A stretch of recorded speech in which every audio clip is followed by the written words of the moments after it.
Assalamualaikum warahmatullahi wabarakatuh. Selamat berjumpa dalam acara NTB Belajar dari Rumah. Sehat, cerdas, dan membanggakan. Pada kesempatan ini, saya akan menyampaikan materi tentang teks eksplanasi. Setelah mempelajari materi ini, kalian diharapkan memiliki kemampuan untuk 1. Menentukan pola pengembangan dalam menulis teks eksplanasi, dan 2. Menuliskan teks eksplanasi berdasarkan struktur dan kebahasaannya. Anak-anakku yang berbahagia, dalam kehidupan kita sehari-hari, pasti kita pernah menyaksikan sebuah fenomena, baik fenomena alam, fenomena sosial, maupun fenomena budaya.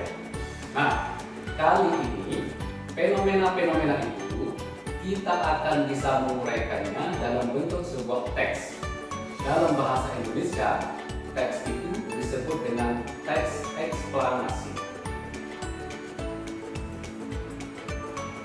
Teks eksplanasi merupakan teks yang menjelaskan suatu proses atau peristiwa tentang asal-usul, proses, atau perkembangan suatu fenomena. Mungkin berupa fenomena alam, sosial, atau budaya. Dalam hal ini, teks eksplanasi juga bisa termasuk ke dalam bentuk atau genre teks, yaitu genre faktual. Teks eksplanasi kompleks dapat disamakan juga dengan teks narasi prosedural, yakni teks yang menceritakan prosedur atau proses terjadinya suatu fenomena. Teks ini bertujuan untuk memberikan informasi sejelas-jelasnya kepada pembaca agar paham atau mengerti tentang suatu fenomena yang terjadi secara jelas dan logis. Nah, anak-anakku sudah punya gambaran tentang definisi awal teks eksplanasi? Baik, kalau sudah kalian pahami, kita pindah ke kaidah kebahasaan teks eksplanasi. Apa itu atau bagaimana kaidah kebahasaan teks eksplanasi? 1. Menggunakan kata-kata atau bahasa denotatif. Apa itu bahasa denotatif? Kata-kata atau bahasa yang memiliki mengacu kepada makna yang sebenarnya. Lawannya adalah makna kiasan atau bahasa kiasan. Yang kedua, kaidah kebahasaan teks eksplanasi itu menggunakan konjungsi kausalitas atau sebab akibat. Ciri-cirinya di dalam bahasanya adalah menggunakan kata sebab, karena, oleh sebab itu, oleh karena itu, karena itu, sehingga, sampai, dan maka. Yang ketiga, menggunakan konjungsi kronologis. Kronologis ini urutan waktu. Nah, bahasa-bahasa di dalam teks eksplanasi yang menggunakan konjungsi kronologis ditandai dengan kata kemudian, lalu, setelah itu, pada akhirnya, atau banyak juga menggunakan keterangan waktu. Misalnya dari jam 1 ke jam 2 dan seterusnya, atau dari hari ini besok.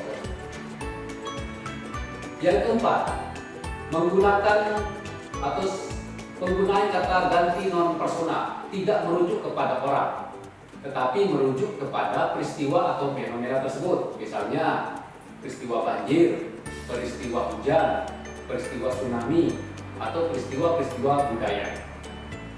Yang terakhir, penggunaan kata-kata teknis atau peristilahan yang dibahas. Kalau kita membahas tentang tsunami, maka kata-kata teknis di dalamnya adalah yang berkaitan dengan gempa, tsunami, dan seterusnya. Kalau kita menulis tentang teks eksplanasi tentang budaya, maka di dalamnya kata-kata teknis yang kita gunakan adalah teknis tentang budaya. Anak-anakku yang berbahagia, selanjutnya adalah struktur teks eksplanasi.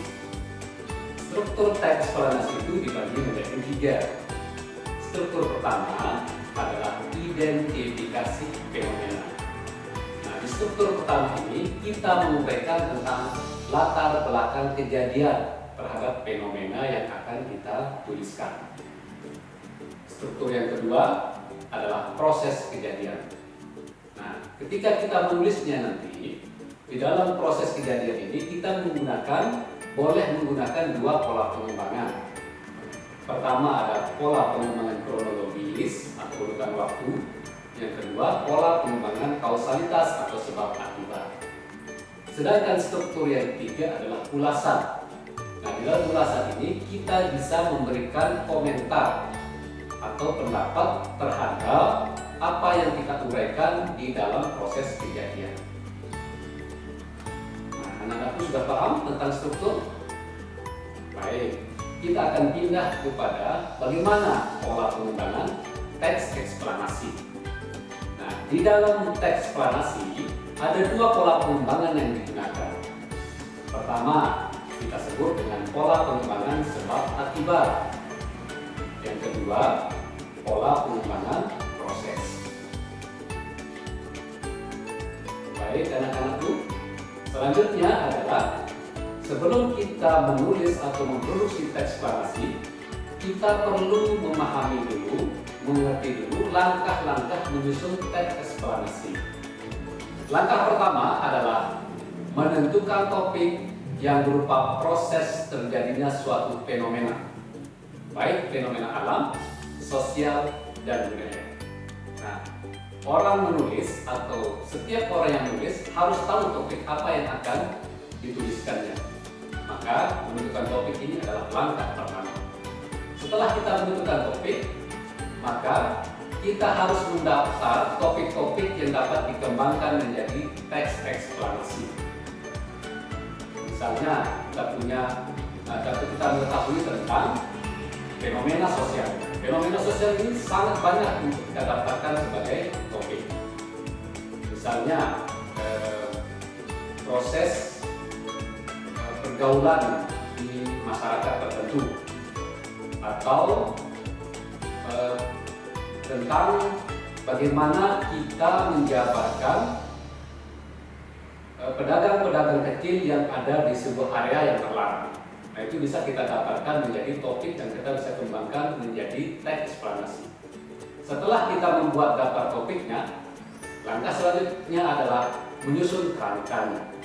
Kalau diibaratkan rumah, menyusun kerangka ini adalah kita mulai dari fondasi, kemudian apa tiangnya, kemudian yang di atas adalah apa atap dan seterusnya. Ini penting karena dengan kerangka ini kita akan tahu arah tulisan kita. Di dalam menulis, kerangka ini adalah inti apa yang akan kita kembangkan di langkah selanjutnya. Sehingga di langkah selanjutnya ada yang disebut dengan mengembangkan kerangka yang telah disusun. Tetapi ingat, teks eksplanasi itu adalah fakta, bukan imajinasi. Kenapa fakta? Karena tadi itu yaitu berkaitan dengan fenomena alam, budaya, dan sosial.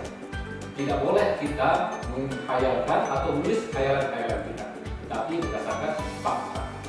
Dan yang terakhir adalah menyunting teks. Nah, ini langkah ini kalau apabila kita sudah selesai menulis teks eksplanasi. Mungkin saja nanti ketika kita sudah selesai menuliskannya, ada kata-kata yang keliru, ada kata-kata yang kurang pas, diksi-diksi dan seterusnya, kita bisa menggunakan langkah terakhir, yaitu menyunting teks. Di dalamnya kita bisa melihat isi teksnya bagaimana, strukturnya seperti apa, kaidah kebahasannya sudah benar atau tidak, dan seterusnya. Bagaimana anak-anakku? Apakah kalian sudah paham tentang materi-materi di atas sebelum kita pindah ke bagaimana latihan kita? Baik, mungkin saya akan memberikan contoh bagaimana kita memproduksi teks eksplanasi.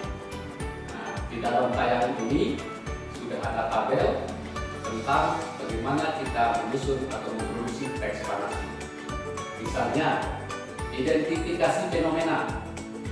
Nah, Pak Guru di sana menulis tentang nyongkolan. Nyongkolan ini apa? Bagian dari fenomena apa? Oh, ternyata fenomena budaya. Mana yang disebut dengan kerangka? Nah, kerangkanya itu adalah yang ada di bawah kata nyongkolan. Misalnya kita mulai dengan kata pengertian nyongkolan. Yang kedua, tata cara nyongkolan. Nah, pengertian nyongkolan ini nanti kita kembangkan menjadi teks eksplanasi. Bisa 1 atau 2 paragraf. Begitu juga dengan tata cara nyongkolan.